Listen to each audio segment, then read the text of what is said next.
Assalamualaikum warahmatullahi wabarakatuh. Perkenalkan, saya Suci Nur Aulia dari kelas 12 IMA.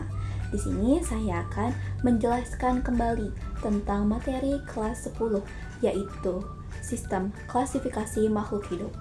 Nah, klasifikasi makhluk hidup atau lebih sering dikenal dengan taksonomi merupakan pengelompokan makhluk hidup berdasarkan ciri-ciri tertentu yang dimilikinya. Nah, taksonomi atau klasifikasi makhluk hidup ini memiliki beberapa tujuan.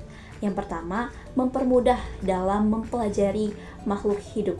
Yang kedua, memberikan deskripsi ciri-ciri suatu jenis makhluk hidup untuk membedakan makhluk hidup dari yang satu dengan yang lainnya. Yang ketiga, dapat mengetahui hubungan kekerabatan antar makhluk hidup.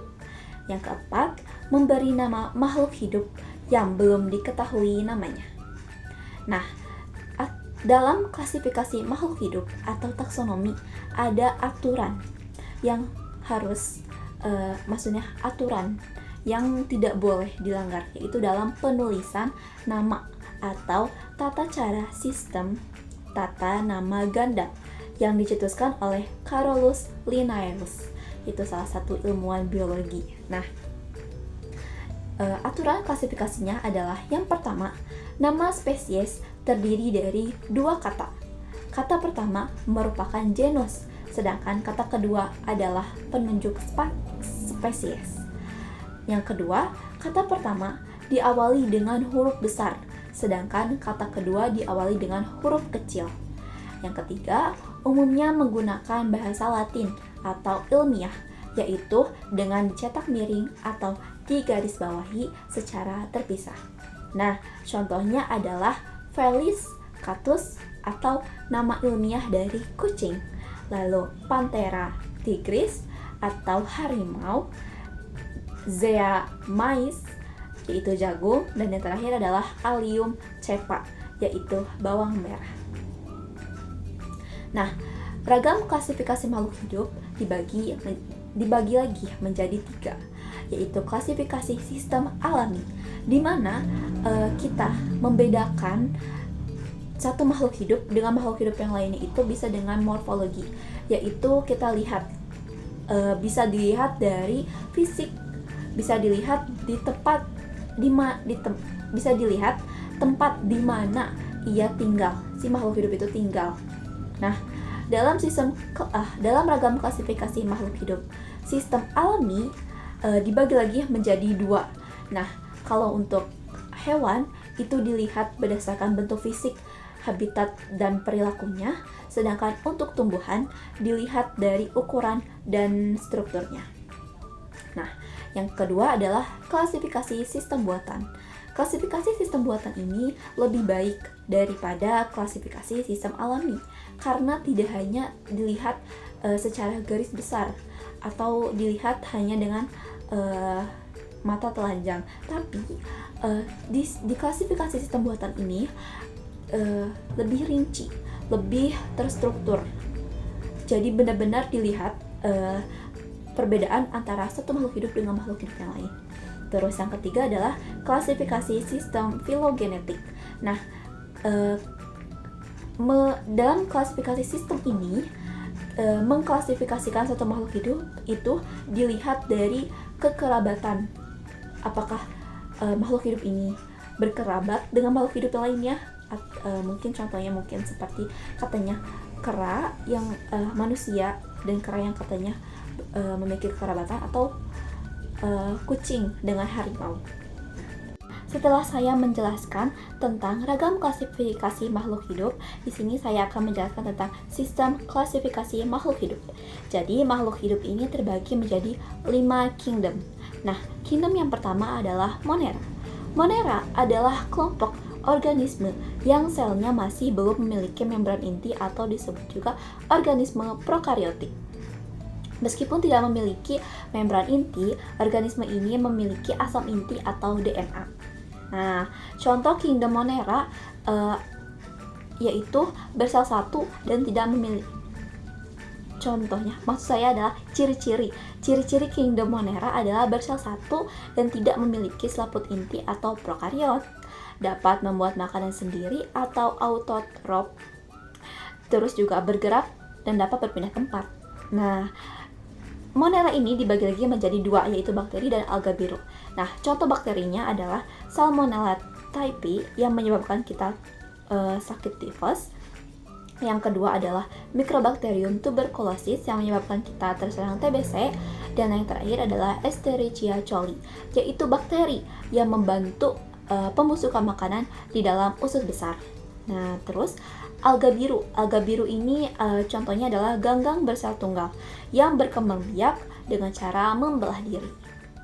Terus yang kedua ada protista. Protista ini makhluk hidup bersel satu dan juga bersel banyak dan juga memiliki membran inti. Nah, protista ini bukan merupakan hewan, bukan merupakan tumbuhan, tapi makhluk hidup yang menyerupai hewan, tumbuhan, dan jamur. Nah, jadi contoh protista yang menyerupai tumbuhan adalah ganggang atau alga. Terus kelompok protista yang menyerupai hewan adalah protozoa. Sedangkan protista yang menyerupai jamur adalah jamur lendir dan jamur air. Nah, semua makhluk hidup ini atau protista ini termasuk eukariotik. Jadi bisa disebut ke dalam kelompok protista. Protista ini bisa ditemukan di mana saja, bisa di sungai, di laut, bahkan di danau. Nah, yang ketiga adalah jamur. Nah, jamur ini tidak berklorofil. Ciri-ciri jamur adalah tidak berklorofil, tidak mempunyai akar, batang, dan daun. Jamur dapat hidup di tempat yang lembab, bersifat saporofit, dan parasit. Jadi bisa tinggal atau tumbuh di mana saja. Dalam perkembangannya, fungi atau jamur ini dipisahkan dari kerajaan tumbuhan dan mempunyai kerajaan sendiri. Tubuh jamur terdiri dari benang-benang halus yang disebut hifa. Maksud saya hifa. Hifa saling bersambung membentuk miselium. Nah, contohnya adalah jamur ganggang yang bisa kita temui di tempe. Yang keempat adalah Plantae. Klasifikasi makhluk hidup adalah makhluk hidupnya ini bisa berfotosintesis atau menghasilkan, memproduksi makanan sendiri. Nah, kingdom Plantae dapat dikelompokkan menjadi dua, yaitu tumbuhan berpembuluh, tidak mempunyai xilem dan phloem maksud saya, dan tumbuhan berpembuluh. Tumbuhan yang termasuk ke tumbuhan yang tidak berpembuluh adalah tumbuhan lumut.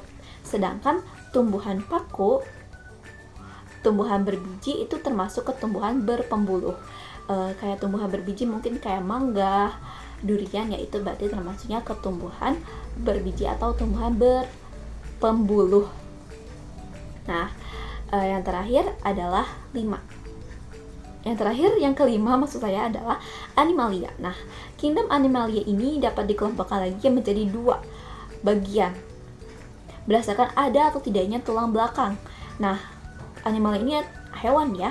Jadi hewan tidak bertulang belakang atau avertebrata. Contohnya adalah Perifera, tumbuhan yang berpori. Terus Vermes, cacing. Terus Mollusca, hewan yang bertubuh lunak. Dan terakhir adalah Arthropeda, yaitu hewan yang berbuku-buku. Maksudnya terdiri dari kepala, leher, dan badan. Kayak serangga, laba-laba, kepiting, dan kelabang. Masih banyak lagi tentunya contohnya. Terus yang kedua adalah hewan bertulang belakang. Berarti ya hewan ini punya tulang belakang. Nah, contohnya adalah Pisces, ikan, semua jenis ikan apapun. Yang kedua adalah amphibia, yaitu hewan atau makhluk hidup yang tinggalnya itu di dua alam seperti katak. Yang ketiga adalah reptilia yang bergeraknya ini dengan cara merayap seperti ular, buaya.